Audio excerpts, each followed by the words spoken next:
What up? It's the Gumbo Pot Podcast. I'm your host, Chef Nigel Henderson. And I'm Omar Alcivar. And we'll be interviewing musicians, chefs, and creatives about the creative process and everything that goes into it.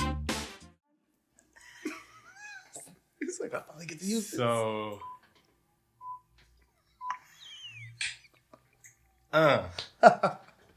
we rolling.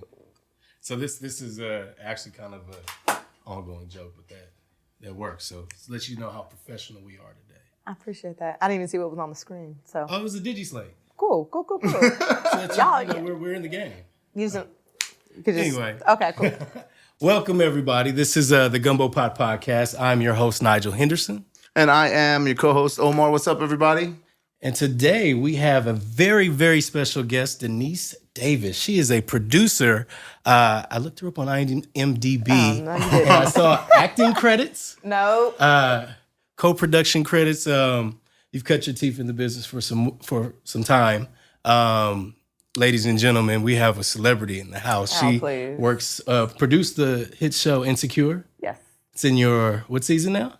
Going into the fourth season. Going into the fourth season on HBO. HBO money. Yes. She and her partner created a production company, Color Creative. Correct. And Ooh, this somebody partner, did their homework. All Little right. bit, Go you ahead, know. Nigel. I did do some homework. I knew some of your friends. I made some calls. You know what I'm saying? Scoured the IMDb page. So welcome to the Gumbo Pot Podcast. Thank you for having me. Welcome, I welcome. appreciate you And guys. customary, we have a little drink before we get Woo! started. Yes. Let's- Loosen up everything. It's not a shot, right? 'Cause No, you- no, Okay, no. cool. If you- 'Cause this looks like death. Oh, no, this is a sipper. Okay. This is a sipper. This is a sipper. It's an old-fashioned. Cheers to y'all. Eyeballs. Thank you. Eyeballs. Eyeballs. Boom. There we go. Cheers. Here we Yeah. go. Last episode, we had a studio audience. It's a sipper. Ooh, yes, it is. Yeah. And they made a lot of noise today. I guess they're kind of quiet. So. Oh, pew, pew, pew, pew. Pew, pew, pew, pew. No, Look at that. They're mad because they didn't get a drink. well, their drinks, I made them drinks. Yeah. I was like, I saw like a lot of cups lined up. I didn't know if they were for us. Those or- are all Nigel's. They're all mine, so we're going to finish. This is gonna be- Nigel has He's like our- a 4 old-fashioned, like before we can even Hey, start. Before we can start, it's my ritual. Get ready for it. So, on the Gumbo Pop Podcast, we like to have great guests. We want to get your story, kind of get the lay of the land, find out how you get into that creative mode, and how you came to be. So, start it off. Tell us, how did you come to be this great person, Deniese Davis? Well, Nigel, it all starts when a man and a woman. I'm taking it back. No, I'm Wow, kidding. okay. Teach the boy. No. I mean, how far back you want to go? I'll give you the broad strokes, So right? yeah, where you from? Okay. Born and raised in Las Vegas, Nevada. Grew up there all 18 years of my life. My mom's born and raised, so I'm very much a Vegas kid through and Okay. through. Got into video production when I was 16 In Vegas. in Vegas, but I played basketball my whole life. So then all of a sudden my life flipped, and I was like, oh, I thought I was gonna go to college and go play like, I don't know, Ball, right? in WNBA, yeah. Okay. And then I discovered video production after I quit basketball, and I was like, oh, what's this? Okay. And I basically took that to film. And this is I'm- still at the age of 16. This is at 16. I was a baby genius. Okay. No, I'm kidding. No, but I basically took that to college. My apologies, not film. And I was like, oh, I can go to college for film. This does not sound like a real degree. But- I don't know anybody who's done it. but I'm going to do it. Yeah, I don't know anybody who works in Hollywood. But you know what? Why not? I want to go to college. I want to Okay. learn this, and I want to live in New York. So went to Brooklyn College. Okay. Moved to New York City. Damn. So I lived in Brooklyn for 4 years. Brooklyn College, they call it the Brookman's Harvard, because Okay. compared to NYU, it's very cheap. But part of the CUNY system, it's public college, so a lot of locals, a lot of commuters, very much like New York folks. What was that immigrants. experience like coming from Vegas to New York? Oh, I loved it because I'm in New York, right? So I That's was where you like, wanted to be. what is this world? There's it's culture completely here. different, yeah. I was so naive that I was like, oh my God, more people than just Mexicans speak Spanish. Like, who are all these different like cultures and personalities? Like, I was What did you get? Dominican? Puerto People Rican? thought I was Dominican. People thought I was Puerto Rican. I got called Guyanese one time, but it was West Indies Day weekend. Okay. So, I was like, I could have been any one of those people. But I'm not going to lie. Vegas, to me, growing up there, has very little culture because it's so suburban. It's so, like, such a newer tourist- city. It's tourist touristy. town, right? Yeah. Very much a place where people, like, come and go and don't really grow up there. And so I feel like I always grew up in this little bubble, and I moved to New York City and just opened my whole world and my point of view. So, long story short, went to Brooklyn College, was there for 4 years, majored in film production, minored in TV radio. Okay. And I had 12 internships in 4 years. Damn, 12 and it was interns. 12 internships. Did you also work a regular 9-to-5 job, or what was the whole situation? Tell us about the hustle. Oh, the hustle. So look, single mother household, never had any money, right? I had two options. It was either I'm gonna go get a job and go to school full time and figure it out, or if I really want this like paid work experience or this internship experience, it needs to pay me because I can't have both and I can't afford both. So 11 out of those 12 internships were paid. And every semester, people are like, well, how did that happen? Like, I'm like, I didn't know anybody. Like, I would just, I don't know, apply to 40, 50 different things every semester. I get responses from like maybe 4 or 5. I'd go in for those 1, 2, or 3 interviews. And then I would come out with a paid internship. So, to be honest, the trajectory of the internships, I didn't really have a choice. Very, very little. I don't remember a time where I had to choose between 1 or 2. It was just like. Well, what were the internships for? Like, was it all film-based? They were more media-based because in New York City, it's not like Hollywood, right? So it's not everything is in TV and film. But I knew being in like, the one of the biggest cities in the world, there was so much entertainment and media there that there was no excuse to not go get some experience. So one of my very first internships was like, I was an editing intern for a very small group. For a very small company, 3 people who were doing brand content for like, what was J-Lo's fashion line? Do you remember when she had she had a fashion line? J-Lo's fashion line? Someone, no J-Lo fans in the house? No J-Lo fans. Oh my gosh. And if I said it, everyone would be like, yeah. What's that YouTube thing? Hey, leave it down in the comments below. Let us know what J-Lo's fashion line is. And you could get a free ticket too. To J-Lo's concert? Sponsored by Chef Nigel Henderson. Really ain't going. No, but I'll figure it out. So, okay, clearly that's not a good one. But that was my first internship, right? Okay. But that parlayed into one semester I was interning with the Blue Man Group, like the in-house video production team. Because they shot all of their own shows. What's the fashion name? And they just never talked to you? Someone found it. J-Lo by Jennifer Lopez. That's what. Vavala is something I found. J-Lo by Jennifer Lopez. Sweet I Face? feel like Sweet Face might have been it. J-Lo had. J-Lo She got had multiple fashion lines. Well, it was one of them. They all It was one of them. It was a popping one. It was fine. They were sold out You still have everywhere. some of the outfits? Everywhere. No. But anyway, She had sweatsuits. San Juan. Velour. actually, I was gonna say it was the velour with the visors. Diddy and That's J-Lo what it was. collab? It was the goodness. visors with the baby pink. It's fine. Nice. No, but so anyways, a bunch of internships. I think one of my favorite ones is I interned with The View, the talk show. Okay. And this was like Barbara Walters was still on air. Whoopi Goldberg was like the original like cast, and so that was really interesting. But anyways, I just hustled. I literally was like, I'm hustling. I'm in New York. I'm not gonna take advantage of being here. How was Whoopi Goldberg though? Hold up. Well, Whoopi Goldberg had the elevator doors open for me one time, and because I was just a little intern, had all this stuff in my hands, and she saw me turn the corner, and she was like, "Hey, baby, you need help?" I was like, I mean, she was like, I could open the elevator's door, but I was scared to talk to her. Yeah. Hi, I got bags. And she opened the doors, and I said thank you, and that was the only time we ever spoke. But how did it make you feel? I mean, but It's very special because I was like, she didn't have to do that. Nah. She could have just made me struggle. He was looking for more dirt. He thought, No, Nah, dude, I I like got- Whoopi Goldberg. She's, she's an EGOT. She's an guy, but she's herself.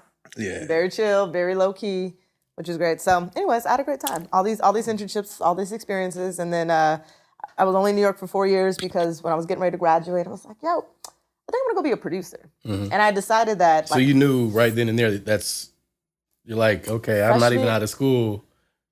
I knew want to like be a producer. more freshman year in college. So here's the thing. Because I was just this young girl, right? Minority women, like just in this industry, I was like, I don't know nothing about. When I showed up to college my freshman year, I was like, well, I feel like I'm gonna be around all these kids who are like these young Steven Spielbergs who was making movies on their parents' cameras and like know what the hell they're doing, and I don't know anything, right? Got it, So I read a lot of books. I did a lot of research, and I was like, well, let me know something. I was like, let me at least figure out what I want to do because I feel like I'm gonna meet all these other kids who know what they want to do, and I don't know anything. So my freshman year, like going into college, I got a couple books, and one particular stood out, and it was called "So You Want to Be a Producer." And I read that, and I was like, yeah, this is it. I'm gonna be a producer. Okay. And so I took that to undergrad, and whenever That's I cool. introduced myself as such, they were like, "No one wants to be a producer." Yeah, no one ever really says like, like, that's not- that's I not- wanted to go be a producer. No, I was like, not- I went for this, then all of a sudden I started producing, so I guess I'm a producer now. No, Like, no, I was 18 that's- years old, and people were like, that means you went for it though. Like, well, I just had it in the back of my head. And then I think all these life experiences, all the internships, the more I learned, the more I just saw things up close, the more I was like, yeah, I still think I want to be a producer. And I got to try a little bit, don't right? like so like that. I had to take an editing class. I remember I had to take a cinematography class in undergrad. And I had a C-, and I was like, well, I'm not a DP. So, like, you know, I was like, know trial this by ain't my role. error. they're like, There you go. everything's on a Dutch tilt. What? Meanwhile, business of film and producing class, it was like A++++. Like, you are a producer. No, but so that being said, when my 4 years was up, I was like, but I'm not confident as a producer. I was like, I don't know if I could just like go out and get a job and tell people because I don't know if I really understand it. You know, And then folks are looking for body of work as well. So. yeah, and like my undergrad experience was just a little bit video production natured, right? I learned a little bit about everything. So I ultimately decided I was going to go to grad school. And I was Okay. like, you know what? I want to go to LA. I hate LA. I grew up hating LA. Now I love it. It's a whole thing. It's a whole thing. Sidebar. But I was like, We got time. I thought I knew you. You know? I mean, I kinda grew up in hurts. Vegas, I'm hurt. so I used to visit LA a lot as a child and be like, I don't like this place. Nah. Okay. So I never feel saw you. myself living here. And then I don't begrudge that. Being honest, I don't. Yeah, I don't. you're like, I hate it too. It's Yeah, I cool. know It's cool. a lot Sometimes of people. you It's hate like you hate it sometimes. But you're from here. And Yeah, then you well, go now- somewhere else and you're like, so ooh, I you need ain't to got go no back. choice. You Yeah. ain't got no choice. I love Now- Inglewood though. Yeah. See, He Inglewood, rides what's for that? Inglewood. But see, but that's the thing. I've been in LA now Inglewood. for 9 years, and I've developed much more love than hate for it. Good. So, Good. you know, Plus, you you've lived in the appreciate it. normal LA areas. You know, there's a lot of Yeah. people, they move here like, oh, I hate LA. I was like, well, you live in Hollywood. Well, so. no, or it's like, well, why'd you move to Burbank? Like, Exactly. what did you think Yeah. you were What do going you to think do you in were Burbank? accomplishing? Do Yeah. you meet anybody from LA? No. No. Just Hollywood folks. It's like, oh. Or Pasadena. Well, why'd you move to Pasadena? You're Yeah. not in LA. What are you talking about? Nothing in Pasadena. Yeah. Don't get me started. So that's how I ended up here. I basically looked at grad school and said, it's 2 years. I can focus just on producing. I'll get my master's in producing. And you know what? If I applied to grad schools only in LA, because LA is the Mecca, it's Hollywood, right? I was like, I want to try it. I don't have to love it. And if I don't like it, I can always come back to New York. Right. Yeah. So I applied to these 2 grad schools, applied to USC and AFI for producing, and said, you know what? If I get in, it's meant to be. I'll try it, and we'll see what happens. And didn't get into SC, but I got an AFI, and I was like, well, I guess I'm moving to Nice. LA. So 22 years old, packed up New York, and came out here in 2010 and started A lot of grad people, school. they would just So- like try to hold it down after graduating and just stay yeah, in New but York. see, but here's the thing: people forget. Like, so grad school for me was 2 things. A, got me a ticket here without having to get a job. I was like, I'm here There you for go. 2 years, school full time. Yeah. Don't have to worry about work. Mm-hmm. Don't really have to worry about like where am I gonna live? What am I gonna do? I was like, I'm a school. I'm a student. I knew just how to gonna play go the to school. student Yeah, card. yeah. Yeah, I There was you like, go. There I you know go. how to be a broke college student. So sign me up for 2 more years. Like, Okay. I'm not in no Nice. rush. And also because I knew LA was gonna be such a beast, that I was like, well, at least I can learn my way around. I can do some networking. I can see if I like it. You know, and just like you never know. But it was another cushion / bubble that Right. protected me before I had to be a real adult. But I can tell you, when I graduated from AFI at 24 years old and didn't have any more school ahead of me, I was It's like, oh, shit. Now- so now I got to be a real adult. Things I was like, wait change. a second. At that point, I've been in school for 18 years of my Right. life. You're like, what am I gonna do now? So now I have to be a real adult, like an adult though. Well, that and Damn. all my friends, you know, if they didn't go to college, they've been adult for 6 years already. Yeah. And I was like, so how much is rent? Yeah, I gotta pay what? How many bills do you have? Damn.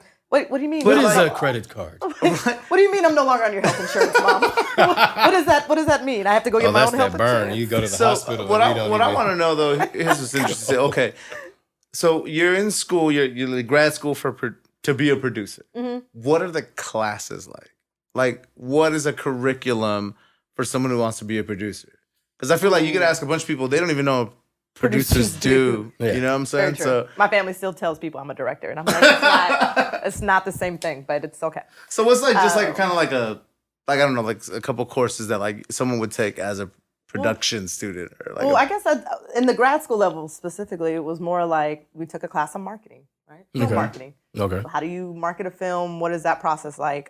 We had a class on, I think it was called, it was like legal, law, business of law. I don't know. But it was basically very, like we looked at contracts. We had this okay. Yeah. old good. school professor who's been in the game for a long time who talked really That's a slow. good foundation. And I don't know, it was one of my least favorite classes, but you learned a lot. But it was also like, oh, I need to know this stuff. You know, Yeah, you know how to okay. look at contracts, how You to need to look at the what kind of- contract. what kind of You gotta look at your deals, you know, as a producer that you might be, you know, privy to. What kind of negotiations do you need to do? I signed on to this without even reading it. Yeah. I don't even know what Nigel's supposed to be paying me. There's no contract. No, it was in on the a mail. napkin. It's in blood. It's in the mail. It was on a napkin. It's on a It's in the napkin. mail, dog. I told you that. Told you when we started, it's in the never- mail. yeah, But never that, gonna I mean, see that it. makes sense. That makes that you do have to work with a lot of that.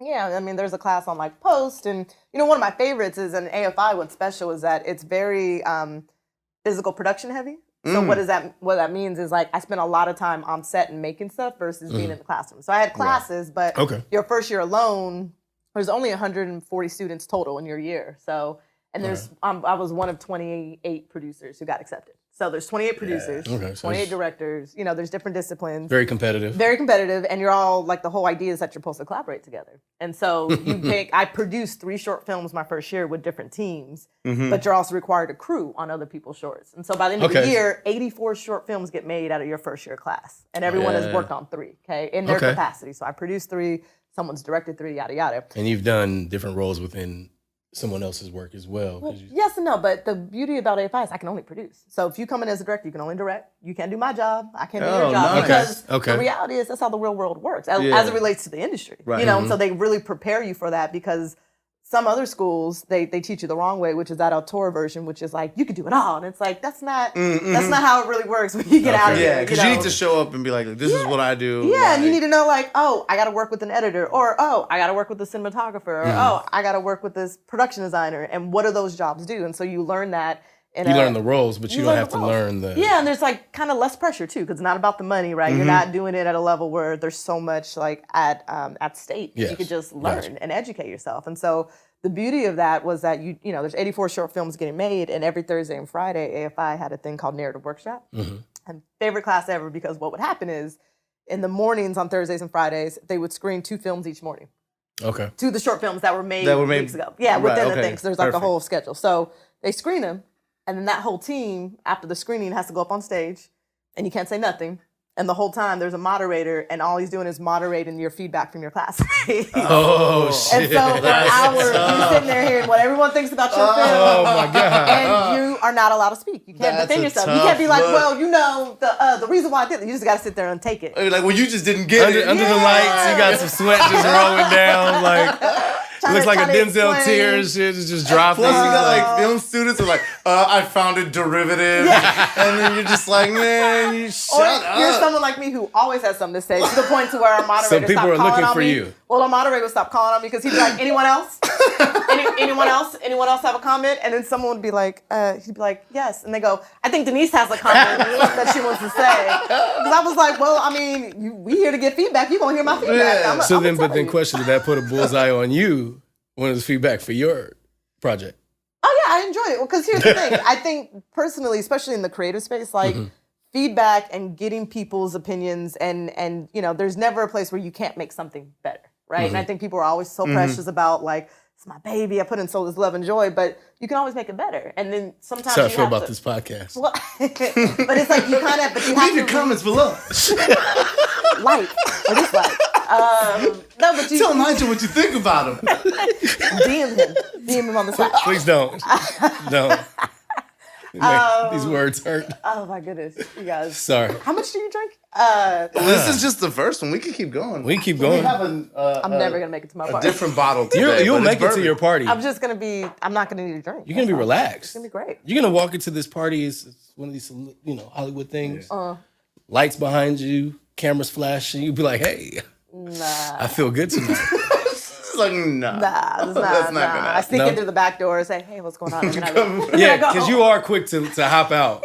She's the queen of. She'll get to an event, mingle a little bit, do say that hello. tornado hello, and then you're like, That Irish goodbye. "Where's Denise?" Yeah. No, that's perfect. I don't like being in those situations. It's just a lot. It's a lot. It's a lot. It's a whole So what are thing. you doing now? Stop and So- chat. It's a lot of that You don't have small time talk, for a right? stop and chat. So what have you been up to? You grinding?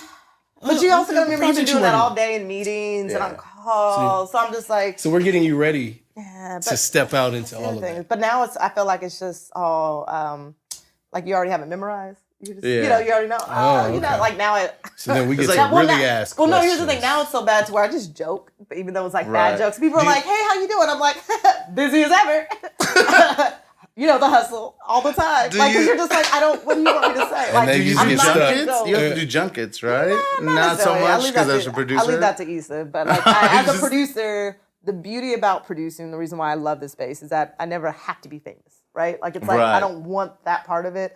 I want the money. I want the power. I want the ability to create things as I see them, right, to the best of their ability, or to help things just like become a reality. That's the other fun part about producing is your job is to create something out of nothing. You get to right? make stuff. You get to make stuff, right? And you're like the pin that makes it all happen. So, but what's not required from that is that you got to be famous. People need to know you. You just need to know what you're doing, you know. Yeah. Like, and I think the other crazy thing about LA is like there's so many people who are like, I'm a producer, and I'm like, Well, just you wait. After this podcast episode airs, I know people are gonna be like, you're going to be famous. All 50 of our subscribers. I'm just gonna put you on. pew, pew, pew, pew.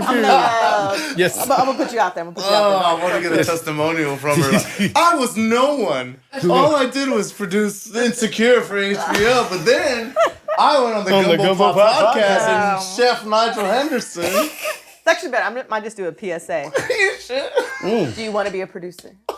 Get that close up. Do you like food? Do you like to talk and drink? Come to the Gumbo Pop podcast. I like to say sip, So wow. All right. consume, We're gonna put some really like nice music under that. and slow it down. It's gonna be and set amazing. So- Sarah McLachlan ain't got nothing on our PSA. There you The go. puppy dog guys. So you graduated. Yes. Graduated. Excuse me. Yes. The whiskey's kicking in Twice. Cool. Twice. Okay. Oh, 'cause she So you went back to graduated, master's. and now you're like. I Okay. graduated twice. I did. Twice. She graduated twice. I have 2 degrees, Nigel. One, Once you Well, finish, I mean, let's not shortchange the guests. Yeah, please. their Well, once degrees. because they are on my once- wall. Okay. excuse me, you are out of grad school. Yes. You're like, okay, now it's a time to be an adult. Which I wasn't ready for. You weren't ready for it. Where are you at now? What's the headspace? What are you doing? Well, How are you? how am I navigating? Right. How are you navigating your there's ship? 2 important things to note. Thing number 1, there was this amazing new industry shift while I was in grad school. So I go to AFI, start at 2010, and I come out in 2012, June of 2012. In that 2-year span of time, there's this new thing called digital that just, I don't know, appeared. pops up. Like, it was always there. YouTube's been around, right? But it really wasn't until the early 2010s where digital spending was a thing, where all of a sudden, like, you know, I think in 2011, I remember going in my second year is when YouTube invested $100 million in 100 channels. I don't know if you guys remember that, but it was like a big deal because no one was spending money in digital content yet. And that was like the first push. And so I'm in grad school going, Interesting. there's like this whole new lane that's opening up right now that Right. we're not being taught at school because these people don't know one's- nothing They're about still it. back in the old days using old equipment. Yeah, but like all my friends are into it. I'm helping a couple people put things together, and I'm looking at it, and I'm like, oh, it may become a film, television, and digital kind of industry, right? So right off the bat, because of the things that I learned at AFI, like the truth in the producing program is almost trained me as like a line producer, and what that means is like I can budget, I can schedule. You can give me a script, and I can tell you how much it's gonna cost, how to shoot it, and what you need to do in order to get it done, right? Like that's the way my brain thinks as it relates to No, that's perfect. like being a line producer. So that being said, I was getting ready to graduate, and I'm like, there's a new industry. I know how to make things, right? I know how to physically produce things and help you get it made. And excuse me, secondly, the traditional means of our industry is like go be an assistant, go work in an agency, work your way up, Yep. Yeah, put wait in to your get promoted, hours. put in your hours, right? And I was And you like, may one day become a shine. producer. Well, yeah, like that's how a lot That's of how people it make goes, it, yeah. right? Exactly. So, but I looked at that and I was like, yeah, I ain't got that much time. I ain't wasting my time doing that because no shade, because a lot of people were very successful, but I That's felt like the it was traditional grind. yeah, but I felt like it was a waste of time because I'm like, I can go out tomorrow and go make other people's stuff, right? Let me go make other people's shit. Like, give me a script and I'll go help you make it. And to me, that was just more enticing and more worth like the time and money I just spent in 6 years of film school. Yeah. So I decided as I was getting out of AFI that I was just gonna go freelance. I was like, I'm gonna go put myself out there as a producer, go network, send my resume around. I'd done all these shorts in grad school, so I'm gonna just go. I'm gonna go make other people's stuff. So that being said, I met a young filmmaker who told me about a Google group. Okay. Okay.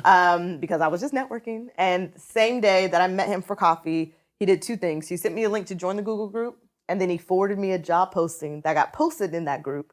And he was like, I don't know if you're joined, but this just made me think of you because of our great chat today. And it said line producer, web series, paid.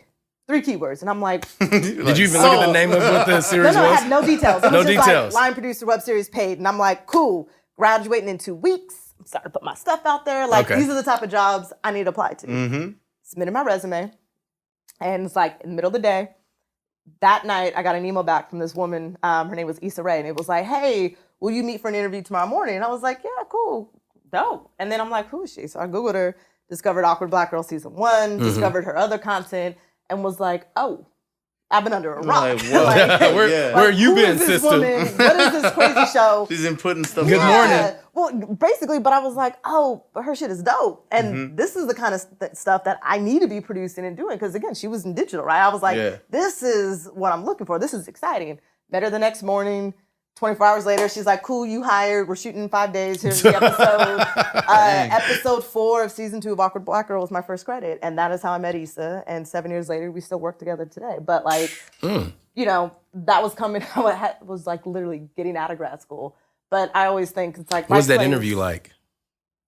Very just like small talk. Small Because she talk. brought a colleague of ours who still works with us, Benoni, who's also from Vegas. Okay. So who knew my ex-girlfriend at the time. So we were just like kiki. Like, Okay. It was almost like at the end, it was like, oh yeah, We you all wanna know talk each about other. me as a We're producer? good. Like, should I Yeah. talk about like Yeah. how I'm gonna help you Oh, make this was an interview, huh? Yeah, My yeah, bad. yeah. But it was just You- like super chill. But I also was very confident in telling her like, look, I don't ever want to be you.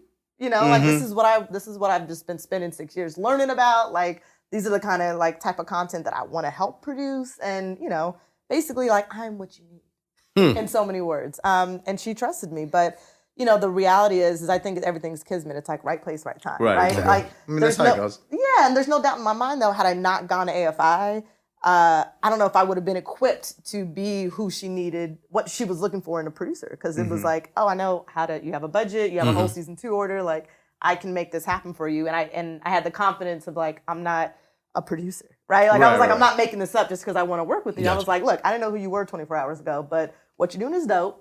Okay. I think I can do the job, and I hope, you yeah. know, and There's that's a how low it started. budget. So Well, the other thing, there's a budget. there's a budget. Hey. It's I mean, paid. Paid, you know, but was like it your like job paid here. or was it like, you know, freelance pay? It was We got like, sandwiches in the you back. know, it was the hustle. It was the hustle. But look, Croissant sandwiches. here's the thing. I wouldn't have changed it for anything. Like I Right, think no, those, I those mean- early years and my freelance days, because Insecure didn't happen for another 3.5, 4 years after that, right? So it's like, well, what did you do in the meantime? I was a freelancer. So I worked with Issa when she had a script. She was like, yo, I got this thing I want to do it this day. Here's a budget, cool. And then I'd go and do it with her. And then when she didn't have that, because Issa was like trying to get herself put on, people called me and referred me for other jobs. So I was Okay. producing music videos. I was producing other short films from filmmakers, other digital series at that point, because then I started to have digital experience. Okay. And so, you know, companies would be like, we have $20,000. Do you know what to do with it? I'm like, Yeah. Like, absolutely. Pay me a nice chunk of Absolutely. I know how to cut that up and go do a week shoot. So at this point, you've worked with her in and out, and you're still hustling, obviously, job to job,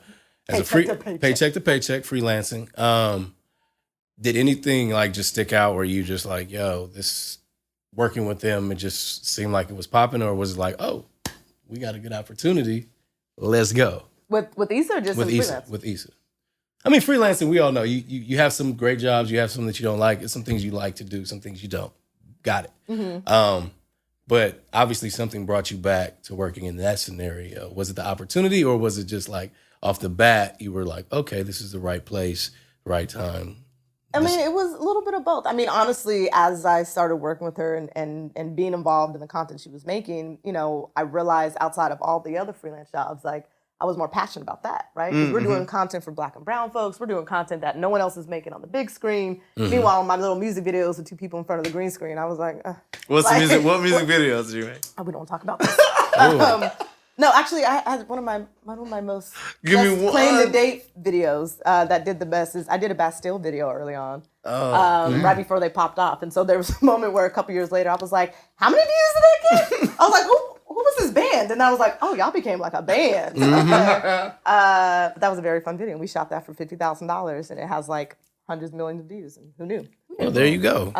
But it was just like random stuff like that. So like I said, not things that I was like, oh yeah, this is my just calling. you had to pay the bills and Yeah, you it got was to just take like- some jobs, some Yeah, experience. someone hired me. That was cool. But So- the stuff with Issa was like, I care about it, you know? So much to the point. You had a role in one of those episodes. See, this is where you're going to try to bring up my acting credit. Hey, To this day, on Google. That is like the role that is not allowed to be talked about. Only because it was the one time Issa was like, Denise, you could do this. And then ever since then, she's like, no, girl, you can't act. Be like, you're a hell of a producer, though. Let me tell you, as many sets as I've been on, especially by that time, I had one line. I was the restaurant hostess. okay. When they walked into the restaurant, and I'm supposed to say, hello. Here are your friends. I took about 20 takes. I kept missing my cue. The sound guy was like, sorry, cut. Denise, you're missing your mark because the boom is here. Right. You're saying your You're line like over over there. there. So we're not getting it. Like, Here are your friends. no, but She like, looked dead at the camera. Hello. well, and then Issa would Hi. be like, Here are your friends. well, she was like, can you not be so stiff? And I was like, okay, here are your friends. And she was like, can you act like you actually work at a restaurant? Here are your friends.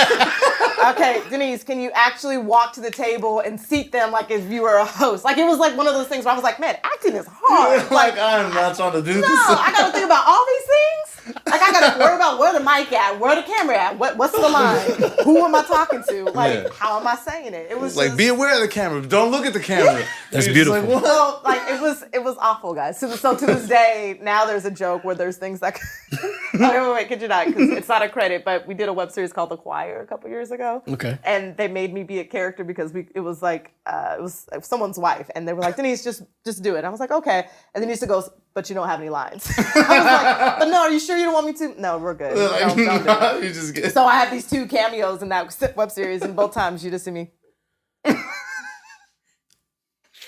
Just background. But you had forever. close-ups, I right? just look like I love him, but I'm like, it's like isolated. I walk into a room with him, but I don't say anything. There was close-ups too, right? Right on your They're face. kind of medium shots, yeah. Medium I did shots. have a cameo in Insecure, but it wasn't like on screen. They made me do a photo shoot. We got celebrities in the It was house, whole baby. thing. It was the whole thing. But I kept asking for a cameo with lines, and I ruined it She's for myself. just She like, won't nah. do it. To this day, I now just joke. I'd be like, "Hey, girl, you need it?" No. Okay. Season 5, I think I think we can get that campaign working so that we can get you on it. Good luck with that. lines. Nah, good luck with that. It's just We We can can get start you a monologue. No. I mean, we don't want to overshoot. I was told I but- could be a cadaver. Oh, Jesus, I could play dead. Jesus Christ, No, I'm kidding. CSI? That's- Jesus As long as Christ. there's no lines. Guys, not. I'm not an actress. I'm We're not. not. And the best thing is when guys try to hit on you, and that's the first thing. Oh, so you work in film. Oh, you an So you actress, an baby. actress. So you're Huh, an you, actress. you look like it. Have No. you? Yeah. How many projects you working on? You know what I'm saying? I'm actually a director too. You know, and a rapper and a producer. What else they give you? A little bit of everything. What does he do? I don't know. He's, She said me holler, so I'm he has a lot of hollering. experience doing that. 'cause he Not at also all. brought in the voice. Had the voice, brought it in, cut it in. It is so tough. Not just like, oh, I did this all the time. I know who you're talking about. Hey, hey, baby. I show know you. who you're talking Hey, about. let me holler at you real quick. Hey, what's your name? Is you an actress? Oh my Nah, god. no. The worst are like Lyft Uber drivers. That Those was are the ones. oh. Those are the ones. Those are the that best. Damn. I lie about what I do all the time. Really? Sometimes. I mean, because they ask, so what do you do? I work in accounting.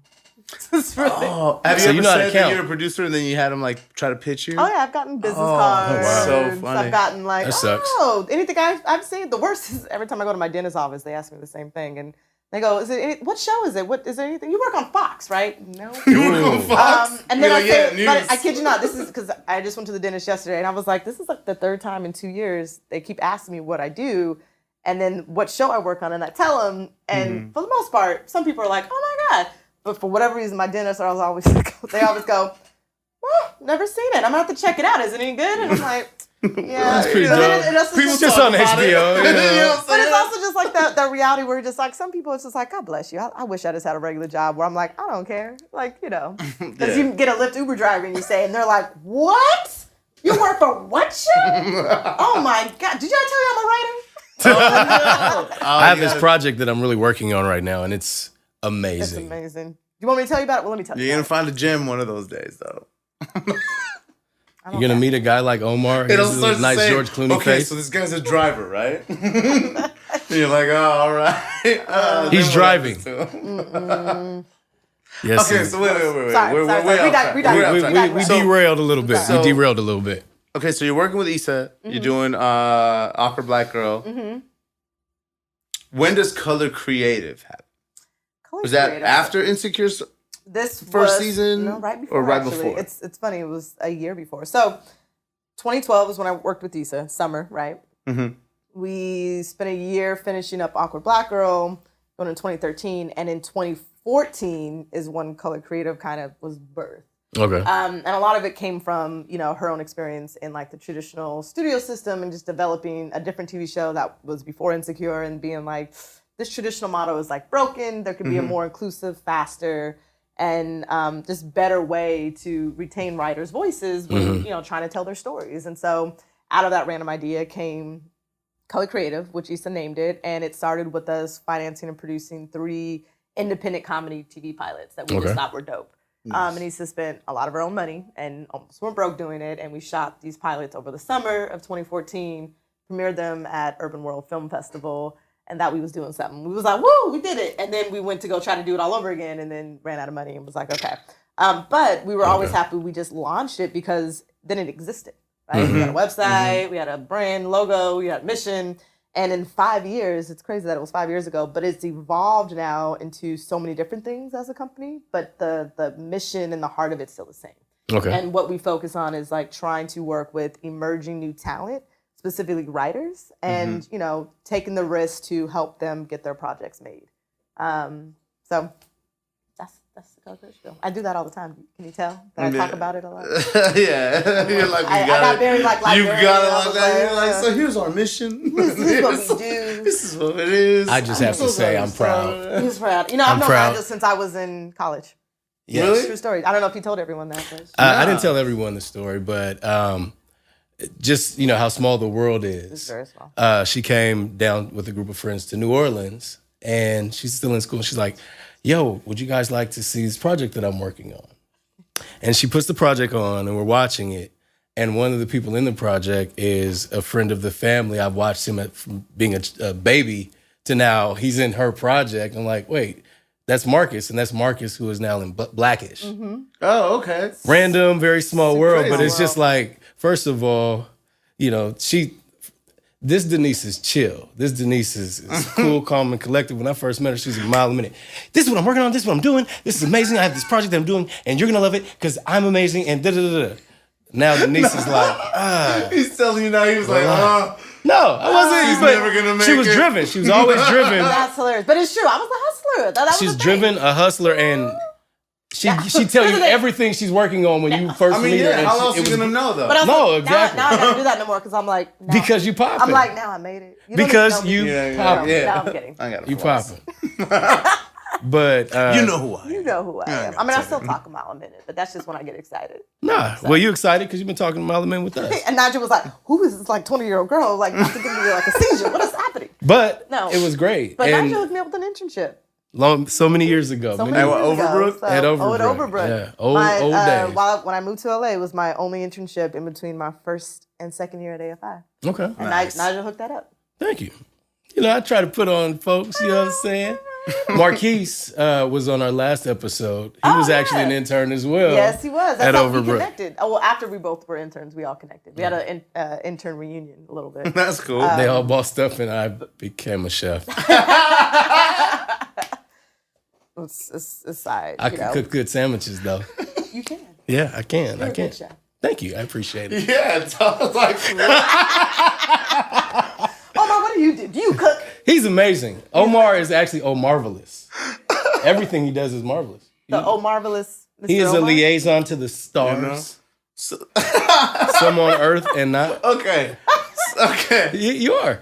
So the celebrity liaison thing. It's a real Now, thing. now I gotta tell the story. Okay. Yeah, okay. On my Instagram, it says celebrity liaison, which came from a joke where I met a lady who made edibles. Oh, snap. Okay? And she basically was just like, yo, I make edibles. If you ever need edibles, like hit me up. It was just super random. And then I was like, okay. And then one day we were having a party for my cousin, for Miguel. I don't know if you know, Miguel's my cousin. And I was like, okay, yo. No, he left that part out. But it's okay. Yeah, whatever. He's like, So, I don't know. You know, I don't, I don't that's know. like so lame, right? Crazy. But I don't the know. point is Is he a that. musician? Yeah. Oh, okay. Yeah, he sings a song or two. So, like, he was having a party, so I was like, yo, if you need edibles, I think I know this lady. We just connected, got edibles for the party. From the edible lady. From the edible lady. So I was like, oh, look at me. I'm a celebrity liaison. I threw that on the Instagram and just left it there. And now, like, I catch shit for it. But He I'm not doesn't going to catch take shit. it off. He's the liaison. I'm gonna liaise my ass off. What do you need? Something? You need a water or something? Meanwhile, we're trying to liaise some You need Uncle a Nearest drink? bottles. You need a drink? Watch this. Nigel, make another old fashioned, please. Boom. Hit me up. It's closer to you. I will liaise anything you need. He's pretty good at that. So if you ever need a liaison, legal- No, I was Within thinking about the- that. I was like, you should put that on cards. I should. You should have. Does Vistaprint still exist? Actually, it does. Hells yeah. For all your quality business card needs. I mean, it's like having two Liaison. businesses because it says Vistaprint on there. So then they're like, do you work for Vistaprint? I'm like, nah, like that's a deal I have That's with the them. deal I have. I have to leave them as You're like sponsored. promotion. Yeah, I'm sponsored by Vistaprint. and your paid pictures for on the That's what I back. tell them. I didn't pay for these. They paid me to have these. They gave me $1.99 and then sent me 1,000 business Jesus, cards. he's amazing. First is Fabuloso, now it's Vistaprint. I Jesus just love it. Now you Christ. just need to go on the hashtag. That's all. That's all you're missing. I know. Maybe we'll get some sponsorship. It's got something. So I'm only going we're bringing for it back. We're bringing it back. We're bringing it back. Okay. Good. Okay. I'm not I'm remember starting that. at the bottom of the product. I apologize in advance if I start sending you out in the world as that. As you should. Oh, yo, you need a lead. I know. Dude. Perfect. Run. He has a picture on his card. You know, my Instagram and Twitter used to say producer extraordinaire, and then I changed that because I was Thank like, you. I set the bar too high. Yeah. If the project sucks, She ain't somebody no extraordinaire. they'll be in your DMs like, you fuck. I doubt anyone's gonna hit me like Johnny Depp's gonna hit me up. He's like, oh, I need a case of wine. Yeah. Can you hook me up? Hey, Can you I'm hook a me up? celebrity. What do you do? I'd like you to liaise something for me. I'm like, ah. Hey, we can make it work. Fire festival work. Liaison. No. But now you're setting them up to be No, fake, because so. then what if they need water? I'm not ready. Jesus Christ. That ain't me. Y'all gonna die of thirst? Jesus Christ. What if they need water? He can't get water. No water. Sorry. Fire. The roof's on fire. So, okay. Question. When you are getting into the creative mode, you guys are looking at projects to create, to produce. What is that mode like? How does it start? Is there a certain process that you always go to now that you're starting to be very successful at what you're doing, or how does it roll? It's a little bit of everything. I mean, look, as a producer, wow, that's what we doing. Gumbo Pop Podcast. It's commercial break. No commercials. Actually, let me. Oh, there we go. A little Go ahead, splish. go ahead and put that in there. Oh, While I still got the mixer. yeah. Thank Okay. you. There's some ice right there. Because Oh, we is that care. what that was That's for? some ice, Yeah. yeah. I actually was wondering why there was just a couple. Although now ice, you'll but- probably have to put your hand in there because it's all like water. Oh. I got it. Did you see the skill? That was Las Cool, Vegas cool. right there. If her time as a flair bartender, It's You in my better, blood. It's in my blood. you better pick that let's up. do this sister. again. Oh wait. Oh, this is. Yeah, oh, y'all we're working on just gonna do it specific. Okay, cool. Cheers. Eyeballs. There you go. Good thing. You better connect them eyes. We're all connected. Oh wow, that's much better watered down. Wow. There you go. I can drink it. Okay, sorry. So Creative your mode. creative Okay. process, creative mode. How are you getting into that mode? What do you have a go-to thing? Okay. Marquis said he eats breakfast burritos. Marquis is so crazy. He's a special. that sounds so much like He's him. a special He's individual. a goofy special individual. No, okay, so you want like the work official version of it, or you want like the Denise version? we Give me sitting the here Denise drinking version, like- bourbon with your 'cause boys. Here's the Denise Yeah. version. So this is unaffiliated with Issa Rae Productions and Color Creative. No, but so for me, like that. honestly, my own creative process is I smoke weed, but only at night. Mm-hmm. And it's one of those things that during the day, very sober of mind, I'm doing a million things, Mm-hmm. and I never have time to decompress and just gather my thoughts or gather my creative thoughts on anything. But late at night, one of my favorite things to do is like I'm a night owl, you know, and I try to be a morning person, and I'm just not one of those people. Like I can never just get up at 6 a.m. to start my day. I just can't. I don't know, but I can stay up till 2, 3 a.m. and finish my day. I'm kind of the same way. Yeah, but what I do those last couple hours is create. You know, a lot of times is where I come up with the best ideas about things. A lot of times it's where I'm able to read and formulate my thoughts and opinions on like feedback. And even lately, especially with Colored Creative, because the brand and the company has been growing in so many different directions, most of them have been off the cuss ideas that I keep having at night while I'm absolutely. And I'm just like, we should start this. We should go do this. Okay. But the process itself, I think, as a producer, one of my favorite things is that I'm never in it alone, right? Because my job is a collaborator. It's always a team. It's always a team. And so I never have to, like, I might be alone in my own thoughts with an idea or just a thought starter, but then I'm able to go bounce it off of people. And then that's why I love my relationship with Issa, because I'll be like, hey, girl, I had this crazy idea. And I'll come to her and she'll be like, yo, that's dope. And then give me her feedback and make it better. Or, you know, or be like, nah, girl, what was you smoking? Because like, that's not hot. So, but in a project, like specifically, you know, I can go to the writer and be like, yo, I had some, you know, a crazy idea of how to do this. Like, so bad example, not a bad example, but I met a writer. I read a pilot of hers. It was a TV script and it was really good, but like not like there as it relates to being like, oh, this is like one of the best TV scripts I've read. But I was like, but there's something there. And when I met her, I was like, I don't know, crazy idea. I'm gonna tell you the first thing that came to my mind. You ever thought about like, I don't know, making it into a movie and doing like a Fatal Attraction type version because you already have it, but it's just not enough story as a show? And she was like, I never thought about that, but that makes so much sense. And now she wants to go write it. And I was like, cool, come back to me when you write it. Yeah, but like, perfect. you know, it's like those collaborative ideas that you can have. That's creative. Seems like it's a good space to be collaborative. Like, yeah, you know, well, because there's a thing in Hollywood, we call them bad ideas, and you pitch bad ideas all the time. time. And you know, 9 There's a times lot out of of yes men 10, there, some like, of them are good ideas, but you're just like, they're all bad. They're all bad. Yeah. And the ones that people respond to, you're like, yeah, that was a good one. I didn't see. Yeah. I knew he was. Well, I mean, I've heard like it. a lot of directors and producers and stuff talk about how like the audience or the collective, like they only know the stuff that gets picked up. But they don't know all the other stuff that people try to make that just falls like completely flat. Yeah, well, that and sometimes the thing is so crazy that I'm in the job that I'm in because the conversation that you have about story, about characters, and sometimes it gets so analytical and so just like meaningful, and you just, you know, you go off the deep end, and for an hour, I'm like, what the, like if someone was listening to this conversation who had nothing to do with film and TV, they'd be like, what the hell are you talking about? What are you doing? Exactly. Because we're like, well, what's the intention? Well, did you get the arc? And when we talk about the protagonist and like, you know, like, well, what's the inciting incident? Like once you go from the act one, like, you know, what's the climax that you get to act 3 and people are just like, I don't, like you're speaking another language. You like dive into the story in such a way. And then you're like, well, what's the theme? Like, what are you trying to say with this? And people are like, I don't. We're like, well, I was just trying to tell you a story. Yeah.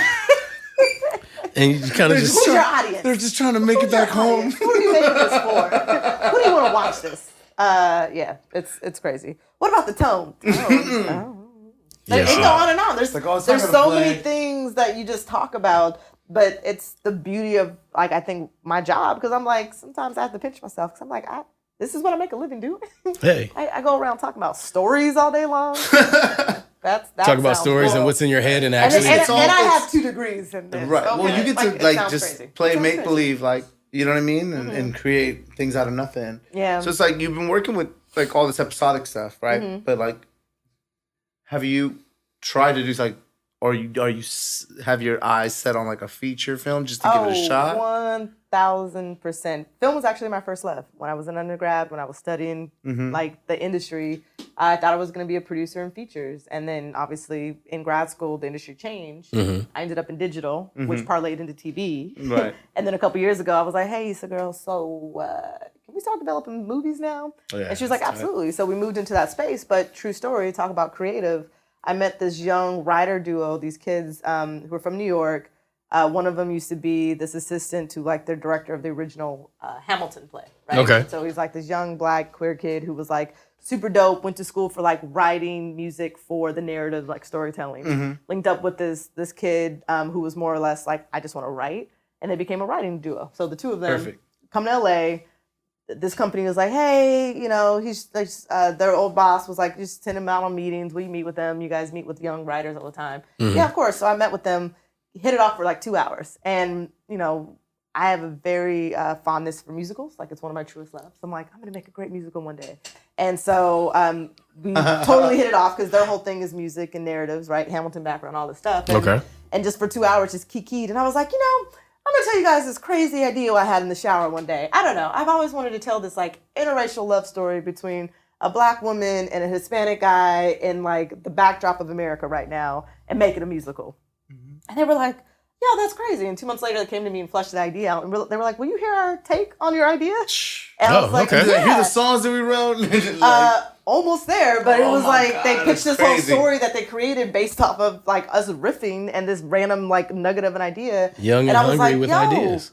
this is really dope. And for them, I was like, you know what? I need to pair you guys with like a little bit more of an experienced feature writer, and they really wanted a Black woman, another Black woman as a writer to be involved, and so I paired them with the woman Amy Aniobi, who's a writer-producer on Insecure with us, who's like been writing a bunch of features on her own, and who's super dope, and she's a big musical buff. So I was like, you should just meet these kids and hear this thing that we're working on. And she met them, and they all fell in love, and they had a big kiki. They're like BFFs now. Like, they were at each other's birthday parties. I was like, what just happened? And then 6 months later, they were like, yo, so we've been working on the pitch. We want to, tell you the whole thing. They had a whole song played out. It was a thing. And then they were like, cool. So you need to want to do this. And I was like, well, here's the thing. I'm going to give you guys some feedback. Tweak your pitch.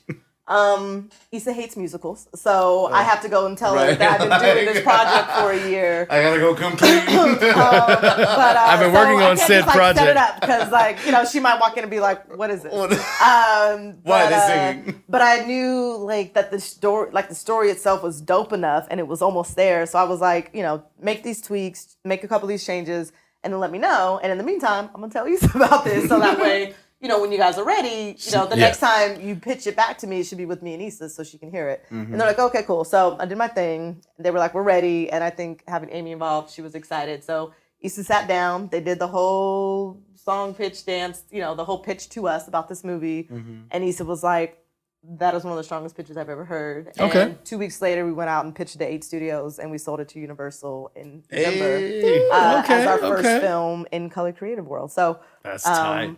But Nice. True story, talk about a creative process. It all started from this I'll have coffee with these young kids and just talk about what they want to write and what I'm excited about. And that little idea just snowballed and became a real movie 1 year later, almost to the day that I met them. So that's what I do for a living, guys. Give a little sprinkle. Like a slime. It's a touching going. I mean, Hold on. I will do it. Oh, okay. So Omar, I want you to clap, and then I'm gonna do the DigiSlate. Might have to try to time it. Am I late? Was I on beat? No, you were Welcome back. And we're back. That was a great commercial. A lot has happened during this commercial break. Love that commercial. That was a great Look commercial. out for that. Mm-hmm. Mm-hmm. Somebody paid for you guys to watch Somebody this. look out for that. We're all actually very proud that that's coming out. And I hope you guys will enjoy it. He uses the product. I do. Yeah, it was a commercial for his next movie. And his, yeah. That's exactly what it was. El Gran Frijol. That's what it's going to be called. It's going to be like the giant, it's kind of like not the giant bean, but like the great bean. So is the great bean giant, or is it just like? I mean, it depends. I don't know. There could be like a What magic makes a potion great where I bean? get like, I'm a giant. The point is Omar and the giant beanstalk. There you go. Yes. And you're producing the movie. Boom. Can I cater It's it? going to have Roald Dahl turning in his grave.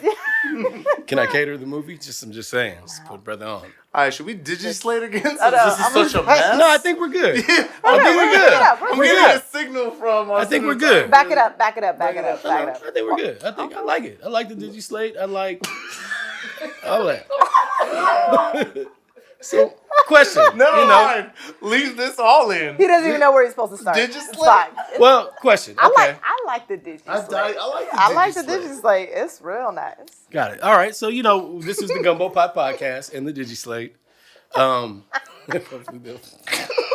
Sponsorship dollars, baby. Sponsors You by see it rolling DigiSlate. in, rolling in. The only free app that sounds like a slate. So touching on, we spoke about growing up in Las Vegas. Mm-hmm. You said it is a tourist town. Yes.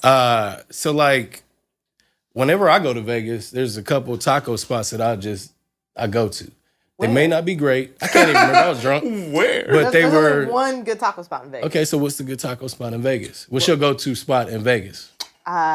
You are not a true Vegas person unless you've hit up Roberto's. Roberto's. Okay. Roberto's is a local franchise taco shop. When I grew up there was only like 4, but they're famous because they're open 24 hours. So Okay. Vegas is like, you hit up Roberto's at the end of every night, you know? All right, so but where along? Is it along the strip, off the strip? Actually, I don't know if there's any on the strip now, but they're all local Okay. spots. But like, Right. there was only 4-ish when I grew up, and now when I go home, there's probably like, I don't know, 15, 20. Like they just like spread out. Well, because Vegas has grown so fast too, so they just like popped up in all these other places. Okay. But it's also the same menu, and it's great. So I can go and get me a little carne asada burrito for like $5.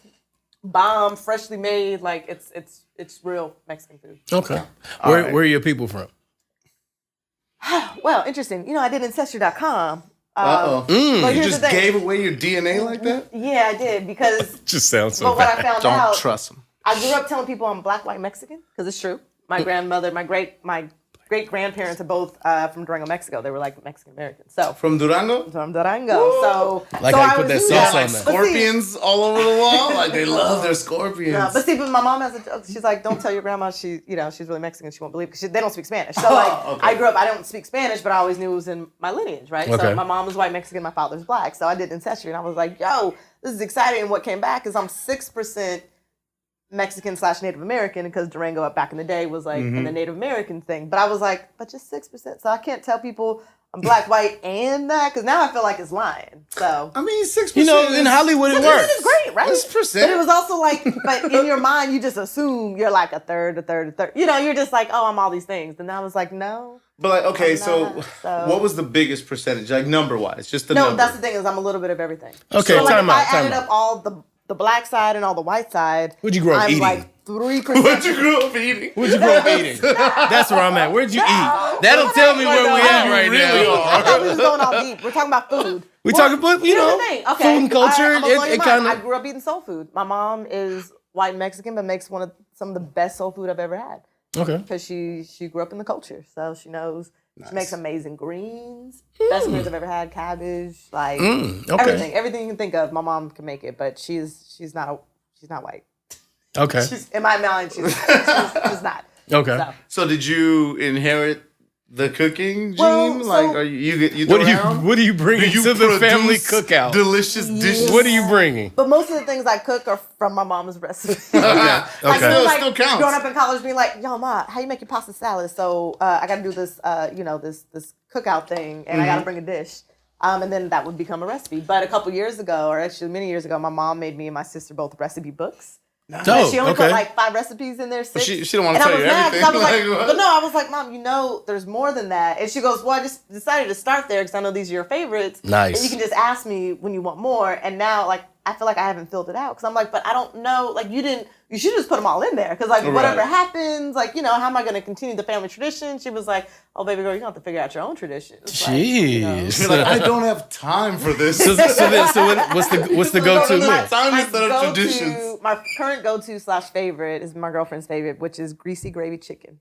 So it's Grease- greasy gravy chicken. Greasy gravy chicken. Yes, which is like chicken thighs with some greasy gravy chicken sauce and rice, and then I do some sauteed green beans. Explain the greasy gravy Yeah, I part. want to. Yeah.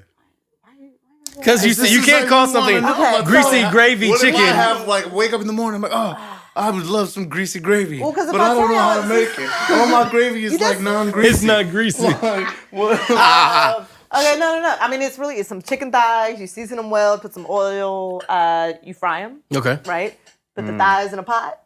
And then you move on to the sauce, which is, put some onions, some bell peppers, season that really well, some butter, make that into the mixture, pour that over the chicken. And then you put a couple secret ingredients in the pot, put some water, and let it simmer for 45 minutes.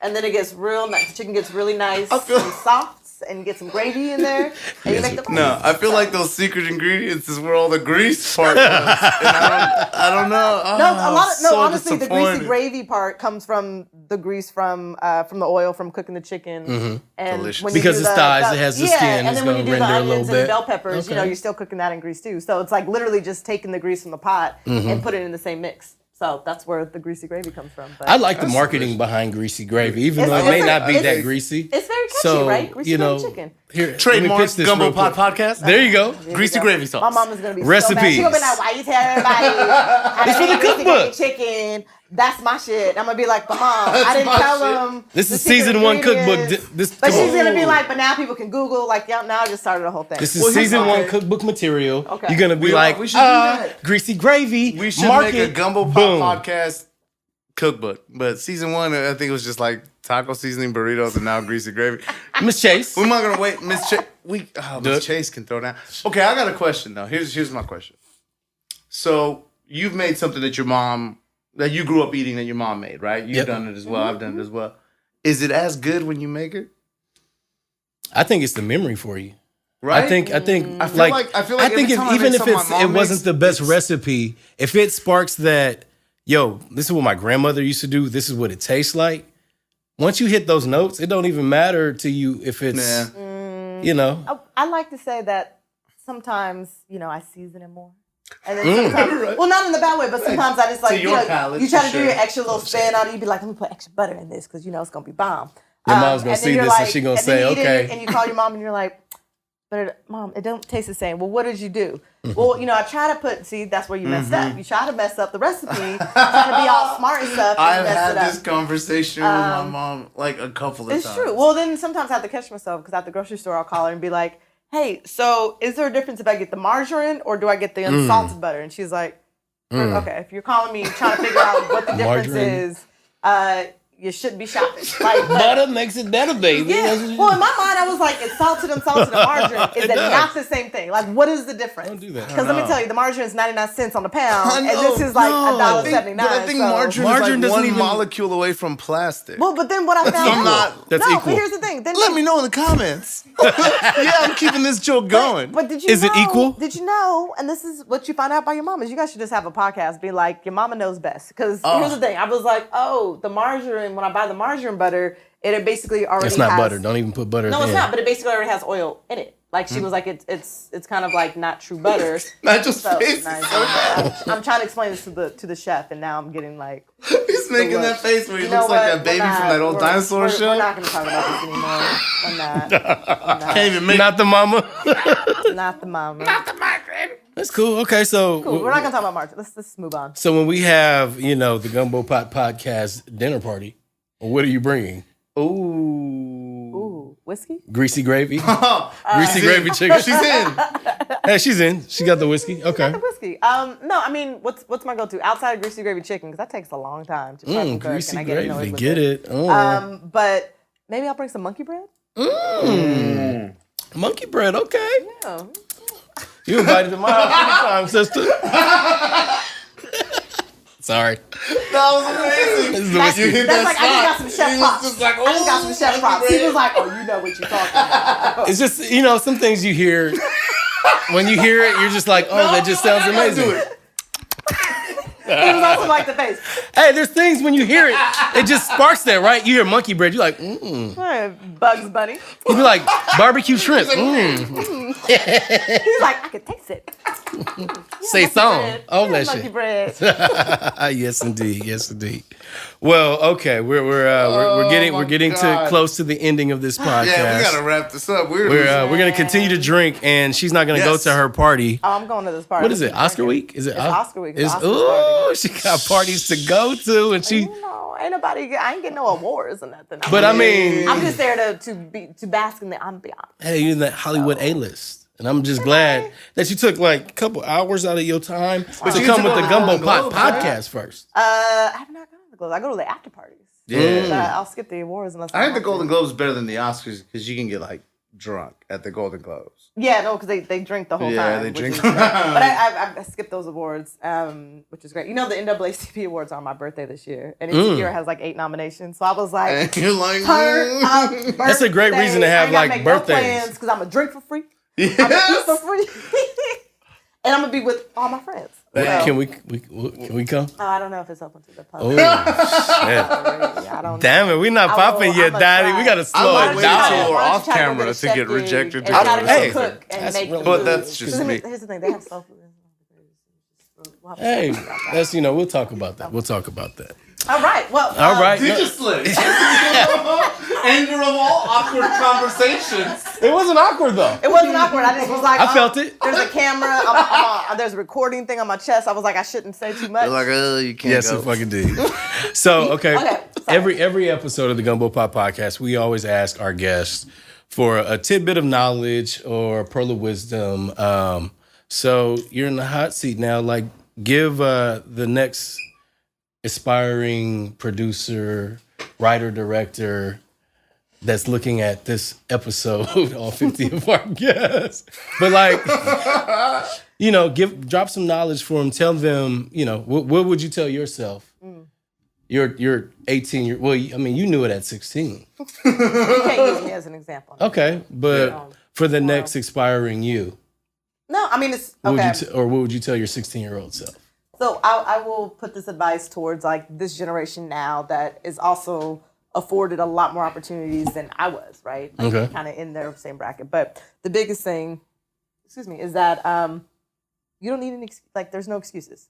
There's no gatekeepers. There's no reason why you can't just create your own shit, right? Like, you don't necessarily need Hollywood. You need to find a tribe. You need to find some great content, some great ideas, some great scripts that you want to be able to be a part of. And there's no reason why if you want to be a DP, you can't pick up a camera and go learn how to shoot things. You want to go be a great director, there's no reason why you can't go find some actors and go direct. You want to be a producer, go find people shit to produce, right? You want to be a writer, go write. We are living in a time that I think there are no excuses. And my biggest piece of advice is like, so many people want to get to us and have us put them on. And I'm like, Put yourself on. yeah, put yourself on. And also, quite honestly, the way our trajectory worked, we put ourselves on. Like I didn't ask for permission build to it, be here. they will we come built it kind of thing. ourselves. Yeah. And so my biggest piece of advice for any aspiring creator is to just do it and not wait for anyone to give you permission, not wait for someone to tell you that you're good enough, and just do it, and little by little you will get better and you will achieve whatever it is you're trying to do. But like at the end of the day, there's no excuse. We live in a day and age where there's no longer that, traditional system where it's like someone else has There's to a put you gatekeeper on. that we have to impress Nah. before we can even say yes. It's like, no, we have some content. We put it out. We own it. You great. And Hey. you know what? And you make some dope content, people come to you. And that's how it works. That is the reality. If it's dope enough, people will see it and they will talk about it, and you'd be surprised on who's looking for you at that point. But yeah, my biggest piece of advice is like, don't make no excuses. Okay. So, Don't make no excuses, y'all. no, Believe in yourself. Believe in yourself. You say yes. Guess what? this is how we're gonna sign off on. Now you I'm gotta never do that gonna every live this down podcast. forever. Monkey breath. Monkey breath. I blame it on the whiskey. Well, all right, guys. This is we're coming to the end of the Gumbo Pop Podcast. We want to thank you very much. Thank you guys. Thanks Yeah, for having it was me. amazing. It was This such is a good it's been a lot time. of fun. I mean, if we had a couple more hours, we talk some more, we drink some more. Omar would pitch his projects to you. Mad I was gotta just go. trying to get on your job. No, hold on. You See what kidnapped happens? now. He's sis. ruining it for me. I feel like I was making headway, and it's over. Well, all right. On this note, we go cheers. Cheers. Wrap it up. Cheers. I Move to the bottle.